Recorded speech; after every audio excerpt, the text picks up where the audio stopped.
48 through 50, your habitat will be wetlands. Okay.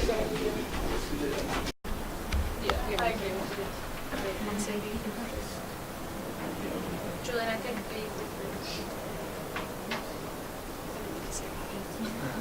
there's no I, so what should we skip to? All right.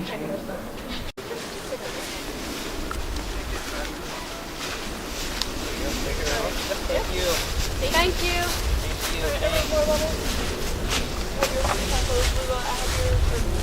Did you guess what the name is? Go while let's No, we put them on. Thank you. Thank you so much. Right over to the next station. Okay. Right, thank you. Wait. On any academic team that you Sure.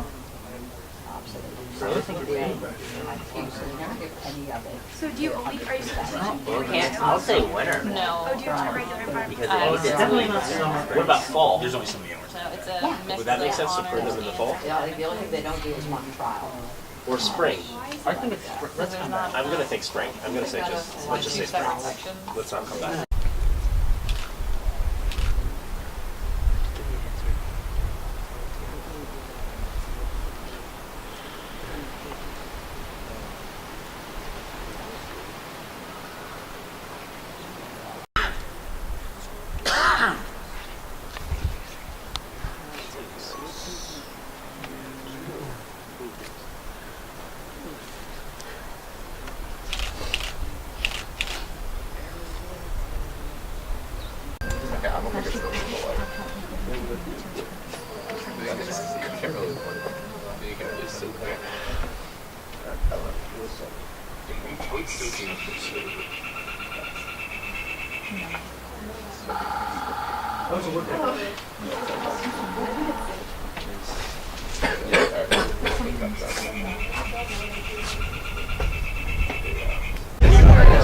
Can I get everybody's clipboards back? They're limited quantity. We're happy to. No, he did. He did not. He did, no. They got changed. No, they changed it after they were. So what I'd like to do at this point, before we get into the award presentation, is to invite up our station leaders from the individual stations if they'd like to say a few words to the group in regard to their station testing. So at this point, I'll invite Albert Wells and Corey Trice of the U.S. Department of Agriculture Natural Resources Conservation Service. Thank you. The Natural Resources Conservation Service is one of the agencies in the United States Department of Agriculture, and we always appreciate having the opportunity to interact with you. And we always think that this is a great experience, and we get a great deal out of it. We trust that you get half as much out of it as we do. But one thing we want to emphasize, and that is the importance of soils, because we think no matter what you do, you ought to consider the soils first. Because everything that is essential to the existence of personkind depends either on the soil, either directly or indirectly.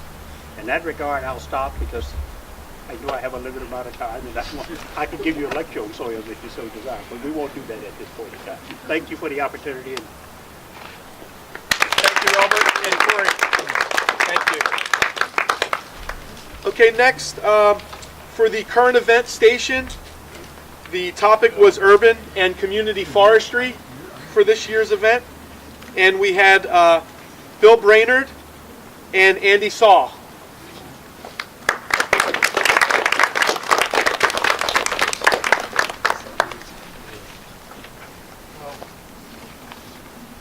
First of all, I'm glad everybody came out, and I hope because of the our topic this year, urban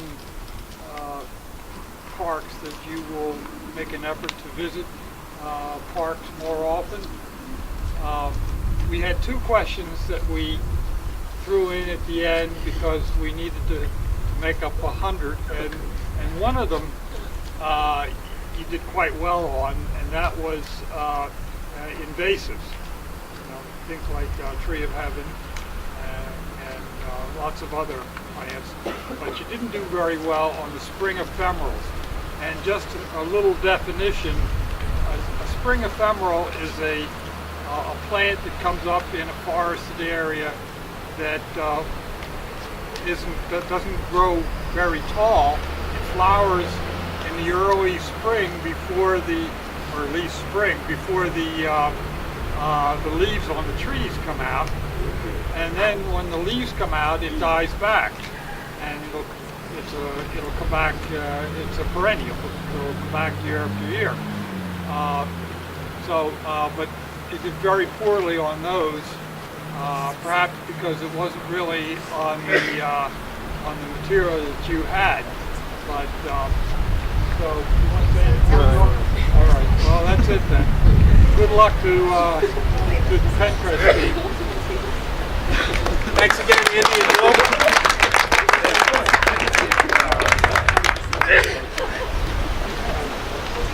Okay, next was the forestry station, and we have John Nyson, who's a forester with Pennsylvania DCNR Bureau of Forestry. And there's John. And also Heather Kerr with DCNR as well. Thanks, John. Thank you. Thanks, Heather. Thank you. Thanks for having us. Thanks for all the time you guys spent on our station.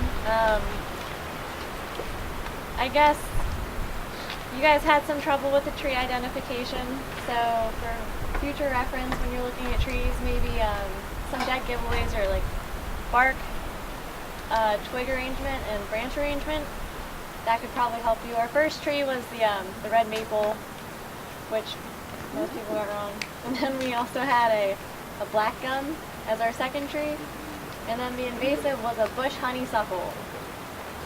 So I think there was some miscommunication a little bit when we told you to specify the species and if it was a tree, shrub, or vine.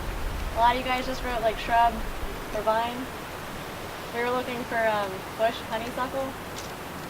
And our insect was the emerald ash borer, which you guys did pretty well with. Thank you very much. It was a challenge. Yeah. Good. Yeah, we were told to make it hard because we heard it was competitive here. That's right. Thank you, John and Heather. Thank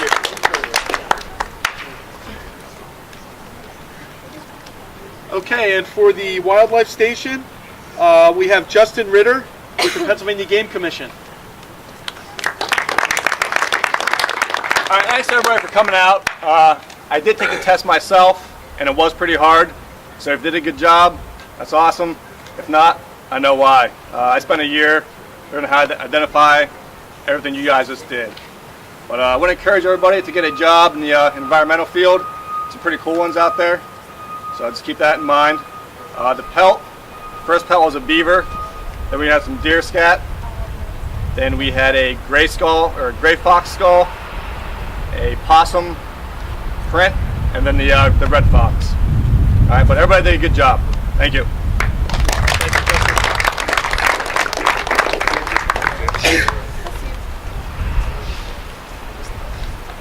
Okay, and finally, last but not least, our aquatic station. We had Andy Desco and also Ron Avancho. Ron had to depart early this afternoon.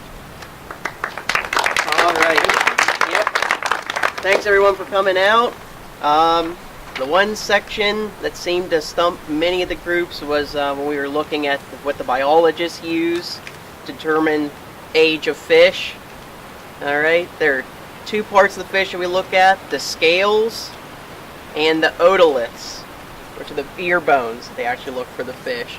So those were a couple that I think a couple groups got scales at least. And at the very end, since one of the other groups talked about invasives, the fish at the very end was a northern snakehead. It is invasive, and it's actually in the Delaware watershed. And a couple groups had Ohio watershed and some of the other ones, but it's right here in our backyard. Actually, some of those northern snakeheads can be found in the ponds right down across from the sports complex in Philly here. There's a little part of the park system there right across from all the sports stadiums. So we're finding them right around here. They are in the lower Delaware now, and they're in the Delaware Canal moving around as well. So spreading, we're starting to find a little broader range where we're finding those fish. All right. Again, thank you all for coming out today. Again, kind of stressing what our gentleman here at the Game Commission said. A lot of these critters I didn't know until I was much older than you, learning about them in college, especially the amphibians and reptiles. So great job with those. Everybody did. Almost all the schools here did well with the fish, amphibian, and reptile ID. All right. Enjoy the rest of your day.